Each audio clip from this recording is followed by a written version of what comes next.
ইরানকে ব্যবহার করে যুক্তরাষ্ট্রকে অচল করার পরিকল্পনা রাশিয়ার, এটা কোনো কথার কথা না। এর পেছনে রয়েছে দালিলিক প্রমাণও, যা রাশিয়া ব্যবহারের পরিকল্পনা করেছিল সাম্প্রতিক ইরান যুক্তরাষ্ট্র যুদ্ধ চলাকালীন সময়েই।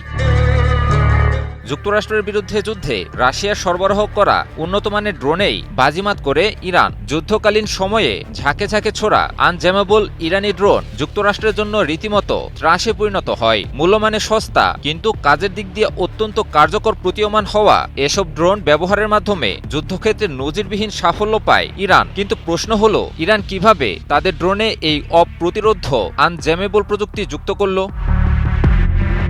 এখানেই উঠে আসে রাশিয়ার নাম। এ বিষয়ে ব্রিটিশ সাময়িকী দ্য ইকোনমিস্টের এক প্রতিবেদনে উঠে এসেছে এক গোপন নথির খবর। প্রতিবেদনে দাবি করা হয়, যুক্তরাষ্ট্রের বিরুদ্ধে যুদ্ধে ইরানের ব্যবহার করা জ্যাম প্রতিরোধী ও দূরপাল্লার ড্রোন প্রযুক্তি যুদ্ধের সমীকরণ বদলে দেয়। আর ইরানের এই সক্ষমতার পেছনে সবচেয়ে বড় ভূমিকা ছিল রাশিয়ার, যা ওই গোপন নথি থেকে জানা যায় বলে প্রতিবেদনটিতে উল্লেখ করা হয়।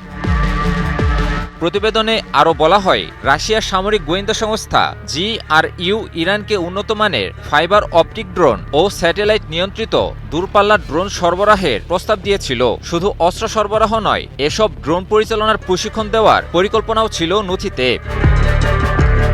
নথি অনুযায়ী রাশিয়া ইরানকে ৫,০০০ স্বল্পপাল্লার ফাইবার অপটিক ড্রোন দেওয়ার প্রস্তাব দেয়। এসব ড্রোন বেতার তরঙ্গের বদলে ফাইবার অপটিক লাইনের মাধ্যমে নিয়ন্ত্রিত হয়, ফলে ইলেকট্রনিক জ্যামিং কার্যত অকার্যকর হয়ে পড়ে। ইউক্রেন যুদ্ধে এই প্রযুক্তি ব্যবহার করে রাশিয়া উল্লেখযোগ্য সাফল্য পায়।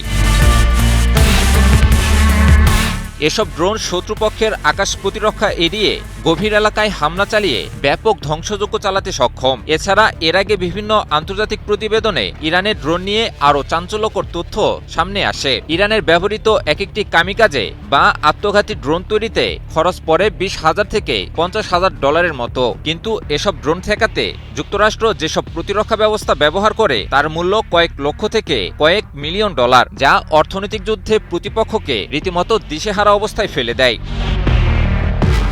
এর আগে মার্কিন গোয়েন্দারা দাবি করেছিলেন, রাশিয়া ইরানকে উন্নত সংস্করণের শাহেদ ড্রোন সরবরাহের প্রস্তুতি নিচ্ছে। 2022 সালে ইরানের কাছ থেকে শাহেদ ড্রোন কেনার পর রাশিয়া নিজস্ব সংস্করণ তৈরি শুরু করে। রুশ সংস্করণগুলো আকাশ প্রতিরক্ষা ফাঁকি দিতে বেশি কার্যকর এবং ভারী বিস্ফোরক বহনে সক্ষম। ইরান ও রাশিয়ার উন্নত এসব প্রযুক্তি তাদের ড্রোনগুলোতে যুক্ত করে যুদ্ধক্ষেত্রে নজিরবিহীন সফলতা লাভ করে। JBS holdings limited. সামরিক বিশ্লেষকেরা দাবি করেছেন, ইরান যুক্তরাষ্ট্র যুদ্ধ বিশ্বজুড়ে এক বড় দৃষ্টান্ত স্থাপন করেছে। অত্যাধুনিক সব অস্ত্রশস্ত্র ও সামরিক সরঞ্জামকেও শেষ পর্যন্ত ইরানের সস্তা ড্রোনের কাছেই অসহায়ত্ব প্রকাশ করতে হয়েছে। ফলে পুরো পৃথিবীর জন্যই ইরান যুক্তরাষ্ট্র যুদ্ধটি একটি বড় নজির স্থাপন করল।